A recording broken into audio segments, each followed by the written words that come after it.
John, when you prepare for a debate, what do you actually do? How much preparation is involved?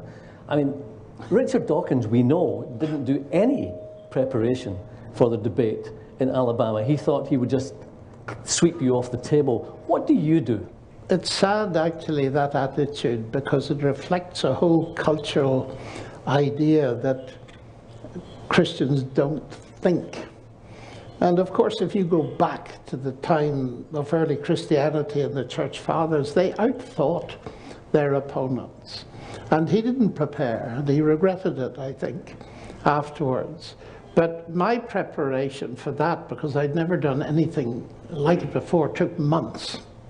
I read and reread all of his books. I made all sorts of notes of possible scenarios. And of course, it was a confrontational debate of the type where you have to say something for a few minutes and then there's a response and so on.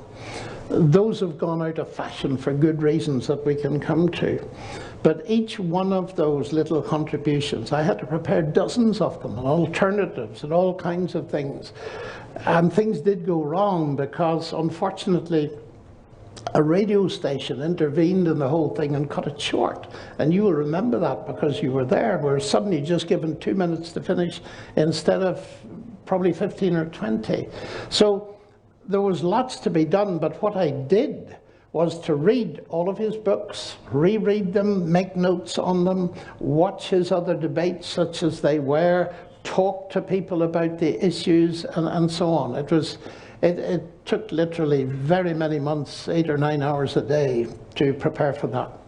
And I think that one of the things that you've been up against, therefore, is that atheists, particularly very prominent, I shouldn't say atheists, some very prominent atheists don't take the Christian worldview seriously.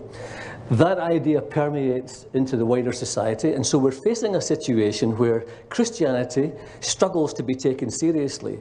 And that's what John Lennox has been about, and that's what Grasping the Nettle is about as well. Further illustration of that failure and unwillingness to take the Christian worldview seriously came from an interview that we did with Christopher Hitchens just the night before he was due to debate John Lennox in Edinburgh's Usher Hall. And we asked him the question, Christopher, what preparation do you do for a debate like this with John Lennox? There isn't going to be any new argument. Those who defend the Christian worldview are stuck with the one they've always been stuck with. It's wrong of me to expect that they will come up with original material. It either is or is not a matter of intellectual and moral integrity. So I don't do any prep. And I don't want to say that in a complacent manner. I mean, I do know what their arguments are. Mm-hmm. I judge them afterwards by whether or not they understand my position, which so far they have not. I've never yet met any religious believer who understands what it is to be a person without faith. So, John, there is much to discuss with atheists and much that we have to require them to take seriously.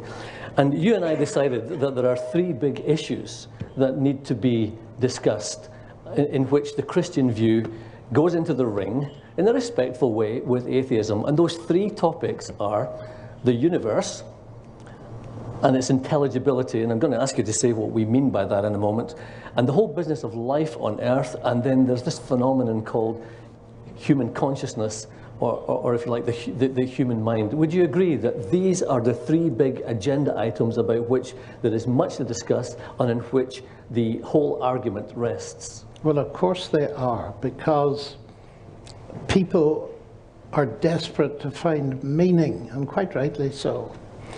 And they want to place themselves in a big meta-narrative, and a person without a history is a person without an identity. So there is a huge battle in our culture for origins. What do we make of origins? And therefore these 3 things are at the forefront of the agenda, and they come up all the time, inevitably so.